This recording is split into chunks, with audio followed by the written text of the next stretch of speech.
आज का टॉपिक है खनिज एवं शैलें।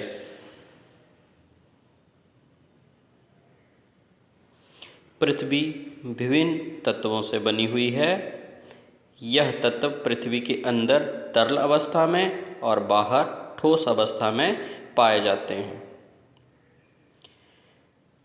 पृथ्वी की संपूर्ण परपट्टी का लगभग 98% भाग 8 तत्वों से बना हुआ है, जिसमें ऑक्सीजन 46%, सिलिकॉन 27%, एल्यूमीनियम 8%, लौह 5%, कैल्शियम 3%, सोडियम 3%, पोटाशियम 3%, मैग्नीशियम 2% और अन्य 1%। इससे हमें ये जानकारी मिलती है कि संपूर्ण पृथ्वी के बनने में इन तत्वों का इतना सहयोग है।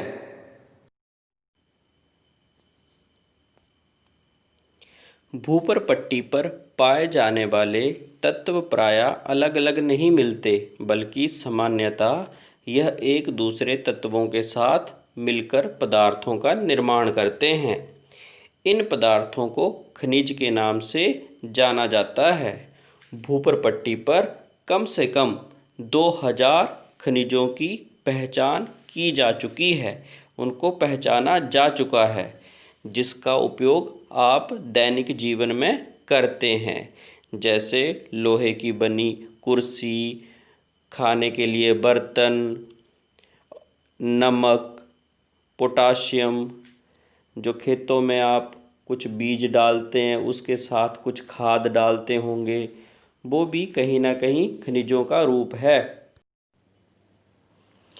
खनिज एक ऐसा प्राकृतिक अकार्बनिक तत्व है जिसमें एक क्रमबद्ध परमाणु संरचना, निश्चित रासायनिक संगठन तथा भौतिक गुणधर्म होते हैं। इसको खनिज की संज्ञा दी गई है।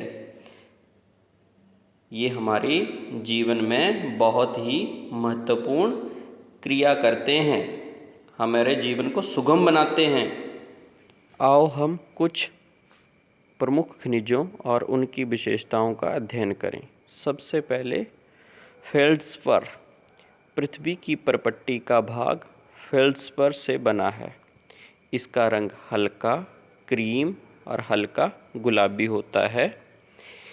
चीनी मिट्टी के बर्तन आपने देखे ही होंगे और कांच के बर्तन भी आपने देखे होंगे, इनका उपयोग भी आपने किया होगा। इनको बनाने के लिए इस खनिज का प्रयोग किया जाता है, जिसका नाम है फेल्ड्स्पर। आओ हम दूसरे खनिज की ओर बढ़ें। ये है क्वार्ट्ज। रेत और ग्रेनाइट इसके प्रमुख घटक हैं। इसमें सिलिका होती है। ये कठोर खनिज है। ये पानी में बिल्कुल अघुलनशील है, पानी में नहीं घुलता है। इसका उपयोग रेडियो रडार में होता है। रेडियो आपने देखा होगा, सुना होगा। तो ये दूसरा विशेष प्रकार का खनिज था। प्यारे विद्यार्थियों, आओ हम तीसरे पॉइंट की ओर बढ़े। पायरॉक्सीन। इसमें कैल्शियम, एल्यूमीनियम, मैग्नीशियम, आयरन शामिल हैं। पृथ्वी का जो भूपृष्ठ का हिस्सा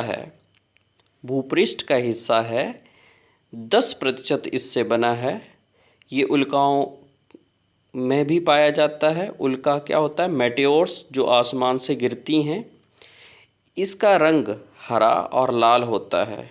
तो हमने क्या पढ़ा? पायरॉक्सिन। प्रिय विद्यार्थियों, पॉइंट नंबर 4, एम्फीवोल। इसमें एल्यूमीनियम, कैल्शियम, सिलिका और आयरन होता है। पृथ्वी का भूपृष्ठ का 7% भाग इससे निर्मित है। इसका उपयोग एस्बेस्टर उद्योग में भी होता है। तो एक बात का ध्यान रखें, इस पैराग्राफ में आपके लिए एक छोटा सा प्रश्न है, एक छोटी सी गलती इस पैराग्राफ में आप ढूंढें। आओ हम अगले पॉइंट की ओर बढ़ें। इसमें है माइका, अभ्रक। ये बहुत महत्वपूर्ण खनिज है। इसमें पोटाशियम, एल्यूमिनियम और मैग्नीशियम होता है। पृथ्वी की भूपर पट्टी का 4% भाग इससे निर्मित है। इसका उपयोग विद्युत उपकरणों में होता है। हम आगे बढ़ेंगे। हम देखेंगे खनिजों के प्रकार। खनिज मुख्यतः 2 प्रकार के होते हैं। एक होते हैं धात्विक और एक होते हैं अधात्विक। आओ इनके बारे में विस्तृत जानकारी प्राप्त करें। धात्विक खनिज वह खनिज होते हैं जिसमें धातु पाई जाती है। धातु यानी लौह, अलौह। लौह वो जिसमें लोहा होता है, अलौह वो जिसमें लोहा नहीं होता है। लौह खनिज वह खनिज होते हैं जिसमें लोहे की मात्रा विद्यमान होती है। उदाहरण के लिए मैग्नीशियम, निकल, कोबाल्ट। ये ऐसी धातुएं हैं जिसमें लोहा कुछ प्रतिशत में विद्यमान होता है। तो ये होती हैं लौह धातुएं। अलौह धातु वह धातु होती है जिसमें लोहा विद्यमान नहीं होता।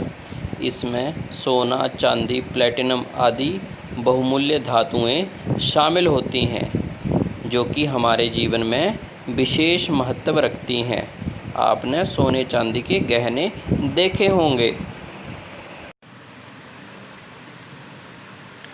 अधात्विक खनिज ये वो खनिज होते हैं जिसमें धातु नहीं पाई जाती। उदाहरण के लिए नमक, चूना, ग्रेफाइट, हीरा आदि। इसमें किसी भी तरह की धातु नहीं पाई जाती, परंतु इनका हमारे जीवन में बहुत ज़्यादा उपयोग है। अभ्यास के लिए कुछ प्रश्न। खनिजों से आप क्या समझते हैं? धात्विक और अधात्विक खनिजों में अंतर स्पष्ट करें। पृथ्वी का 98% भाग कौन से 8 तत्वों से बना है? इन प्रश्नों का उत्तर समझें, जानें, परखें।